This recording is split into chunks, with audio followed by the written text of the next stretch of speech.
नमस्कार दोस्तों। चीन के दलाल पत्रकारों का जत्था जो भारत के अंदर काम करता है और चीन का एजेंडा चलाता है, उनके मुंह पर जोरदार तमाचा लगा है। आपको याद ही होगा न्यूज़ क्लिक का मामला कितना ऊपर उठ के सामने आया था, जिसमें चीन का एजेंडा चलाने वाले न्यूज़ क्लिक के दलाल पत्रकार भारत में बैठकर चीन की मुहिम को चलाया करते थे। उसके ऊपर दिल्ली पुलिस ने अटैक किया था और कई लोगों को गिरफ्तार किया था।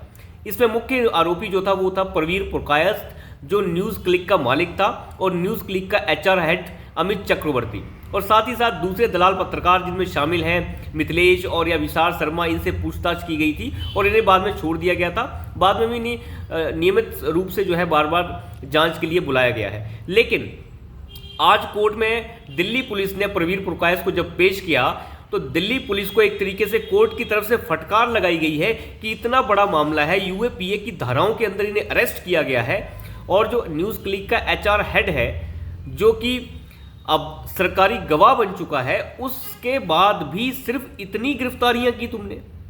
दिल्ली पुलिस को फटकार लगाई गई है कि अभी तक तुमने इसके ऊपर चार्जशीट दाखिल नहीं की है और केवल इतनी सी गिरफ्तारियां करके आप चुपचाप बैठ गए। आपने और ज़्यादा लोगों की गिरफ्तारियां क्यों नहीं की? अंदाज़ा लगा के देखिए कि किस तरीके से कोर्ट ने दिल्ली पुलिस को फटकार लगाई है। यानी कोर्ट का कहना था कि कई बार आप समय मांग चुके हैं, कि पहले आप 60 दिनों का समय मांग चुके हैं कि हमें चार्जशीट फाइल करने के लिए समय चाहिए। अब आप फिर से 60 दिनों का समय मांग रहे हैं कि आपको चार्जशीट दाखिल करने के लिए समय चाहिए। तो इतना समय हम आपको नहीं दे सकते, 20 दिन का समय हम आपको और दे रहे हैं, और 20 दिन के अंदर जो है चार्जशीट फाइल कीजिए। तो दिल्ली पुलिस के ऊपर अच्छा खासा दबाव मुझे लगता है हो रहा होगा। लेकिन सबसे बड़ी चीज़ इसमें यह है कि इसमें गिरफ्तारियां होनी चाहिए थी। ये दलाल चीनी जत्थे जितने भी भारत के अंदर काम करते हैं, जो न्यूज़ क्लिक के माध्यम से यहाँ पे खूब पैसा बटोर रहे थे और चीन की दलाल पत्रकारिता यहाँ पे कर रहे थे। इन्होंने कई तरीके से भारत को बदनाम करने की कोशिश की। कोविड के समय बदनाम करने की कोशिश की कि भारत की वैक्सीन बेकार है, भारत की वैक्सीन को आगे ना बढ़ाया जाए, बाहर की वैक्सीन ज़्यादा बिके, लोगों को भड़काना, और साथ ही साथ अरुणाचल प्रदेश को जो है चीन का हिस्सा दिखाना, और कब जो है ये बताना कि एलएसी के ऊपर ड्रामा हो रहा है। ये सब कुछ जो है प्लान तरीके से किया करते थे, और लाखों रुपए जो है अविशाल शर्मा, मिथिलेश जैसे पत्रकार जो दलाल बैठे हैं ये कमा रहे थे। और इनका खुद का कहना है कि हमें 2-2 लाख रुपए महीना यहाँ से सैलरी मिलती थी, 3-3 लाख रुपए सैलरी। न्यूज़ क्लिक जो खुद एक वेबसाइट है, उसकी इतनी कमाई ही नहीं है कि वो इतनी सैलरी किसी को दे सके। तो फिर ये पैसा कहाँ से आ रहा था? और इन लोगों ने तो कबूल कर लिया है कि हमने चीन से पैसा लिया है, जितने भी ये गिरफ्तार किए गए हैं। तो मामला सारा साफ है और सारा केस जो है बिल्कुल वाटर टाइट है। लेकिन दिल्ली पुलिस गिरफ्तारियां क्यों नहीं कर रही और चार्जशीट फाइल क्यों नहीं कर रही? मुझे लगता है केंद्र सरकार या होम मिनिस्ट्री की तरफ से ये बताया गया होगा दिल्ली पुलिस को कि फिलहाल इस मामले को थोड़ा सा टाइट कर दिया जाए, यानी इसमें कोई गिरफ्तारियां ना की जाए। और मुझे लगता है केंद्र सरकार किसी भी पत्रकार की फिलहाल गिरफ्तारी नहीं करना चाहती आगामी लोकसभा चुनाव के कारण। वो नहीं चाहती कि लोकसभा चुनाव से पहले कोई ऐसे ड्रामे हों। पर मुझे लगता है कि ये नपुंसकता है सरकार की, क्योंकि ऐसे मामलों में ज़्यादा ढील नहीं बरती जानी चाहिए। 2-4 सीट अगर ऊपर नीचे हो भी जाती है तो इससे कोई फर्क नहीं पड़ता, लेकिन ऐसे लोगों की गिरफ्तारी टाइम टू टाइम हो जानी चाहिए जो भारत को बदनाम करने में कोविड के समय आगे रहे हों और साथ ही साथ भारत को चीन के सामने नीचा दिखाते रहे हों। ऐसे मामलों में गिरफ्तारियां नहीं रोकी जानी चाहिए।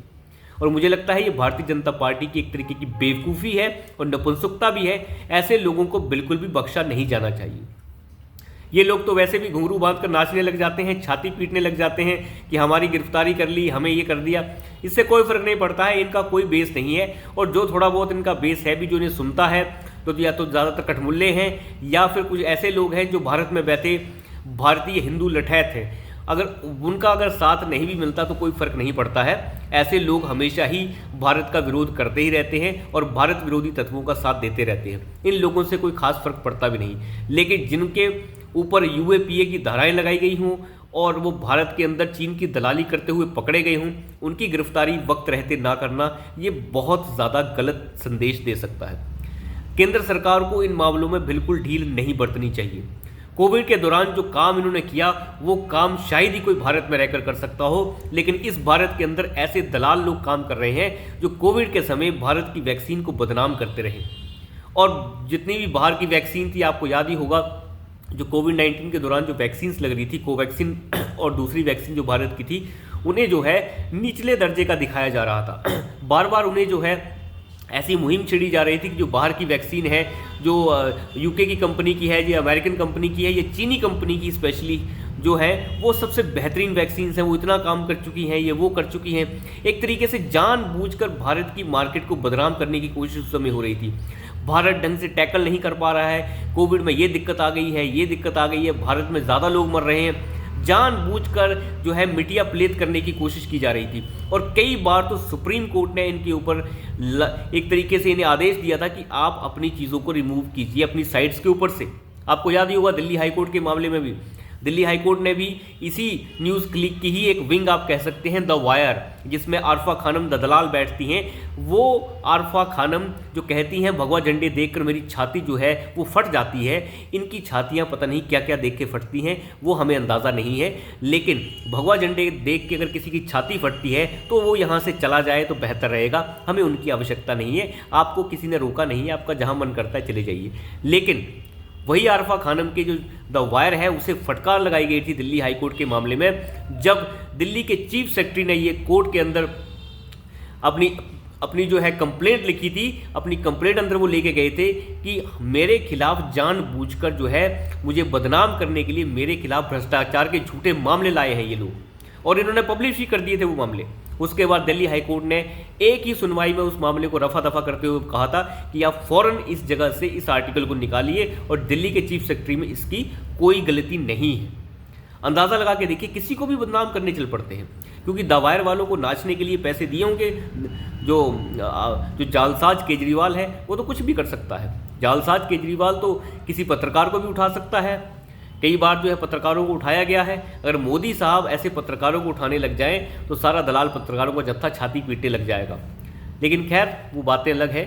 मोदी साहब इस वक्त चाहते हैं कि इनकी गिरफ्तारियां फिलहाल ना हो आगामी लोकसभा चुनाव के कारण, पर हमें लगता है कि न्यूज़ क्लिक के माध्यम में अगर कोई भी ऐसा काम हुआ है जो गलत हुआ है, देश विरोधी हुआ है, और वो हुआ ही है, हम लोग जानते हैं, इसके सबूत तो दिल्ली पुलिस के पास होंगे, तो इस मामले में ढील बिल्कुल नहीं होनी चाहिए। अगर एक दो गिरफ्तारियां होती भी हैं तो आप कीजिए, और मुझे नहीं लगता कि इस मामले में ढील बरतकर एक तरीके का गलत मैसेज सरकार को देना चाहिए।